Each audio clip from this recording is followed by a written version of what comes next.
শাইখ শুরুতে যদি আমাদেরকে বলেন যে আসলে আকীদাটা কি এবং সেই সাথে এর পরিধি বা ব্যাপকতা কতটুকু। ধন্যবাদ। আলহামদুলিল্লাহ ওয়াসসালাতু ওয়াসসালামু আলা রাসূলিল্লাহি আম্মা বা'দ। আজকে প্রথমে আমি দর্শক শ্রোতাকে লক্ষ্য করে বলবো যে দর্শক শ্রোতার জন্য আপনি একটা অত্যন্ত গুরুত্বপূর্ণ বিষয় উপস্থাপন করেছেন, এজন্য আপনাকে আমি ধন্যবাদ জানাচ্ছি। যে আকীদা আসলে এটি খুব অস্পষ্ট বা অপরিচিত কোনো পরিভাষা নয়।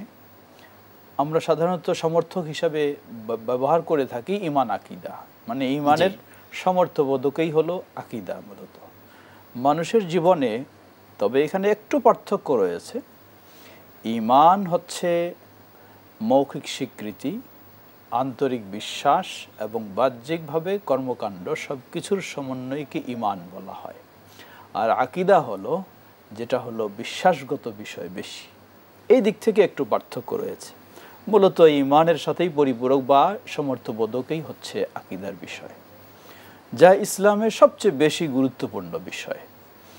মানুষের অনেক ক্ষেত্রে আমলের কিছু ত্রুটি হলে, কিছু দুর্বলতা থাকলে সেটি ছাড় পেতে পারে, কিন্তু ঈমানের ত্রুটি বা দুর্বলতার কারণে ছাড় পাওয়াটা খুব কঠিন। এমনকি আখিরাতের পরকালের বিষয়ে আল্লাহ সুবহানাহু ওয়া তাআলা বলেন, ইয়াউমা লা ইয়ানফাউ মালু ওয়ালা বানুন ইল্লা মান আতাল্লাহ বিকলবিন সালিম। যেদিন মানুষের কোনো সম্পদ ও সন্তান কাজে আসবে না, ইল্লা মান আতাল্লাহ বিকলবিন সালিম, শুধু যে পরিচ্ছন্ন অন্তর নিয়ে আল্লাহর কাছে উপস্থিত হবে সেটাই কাজে আসবে। পরিচ্ছন্ন অন্তর কিভাবে হবে? একদিকে যেমন হিংসা বিদ্বেষ মুক্ত অন্তর হবে, অপরদিকে ঠিক তেমনইভাবে তাওহীদ ও সুন্নাহর নির্ভেজাল আকীদা, সঠিক আকীদায় যার অন্তর হবে পরিচ্ছন্ন, সেই হচ্ছে কিয়ামতের দিনে সফল কাম হবে।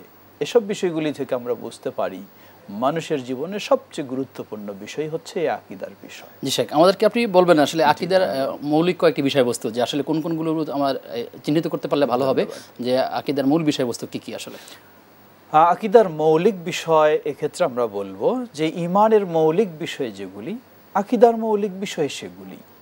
তো ঈমানের মৌলিক বিষয় সম্পর্কে যেটি সুদীর্ঘ হাদিসে এসেছে, হাদিসে জিবরিল বলা হয় যেটাকে, কারণ জিবরিল আলাইহিস সালাতু ওয়াস সালাম সাহাবাদের উপস্থিতিতে রাসূল সাল্লাল্লাহু আলাইহি সাল্লামের কাছে উপস্থিত হয়ে মুখোমুখি হয়ে প্রশ্ন উত্তরের মাধ্যমে এই হাদিসের অবতারণা হয়, তাই এই হাদিসটিকে হাদিসে জিবরিল বলা হয়।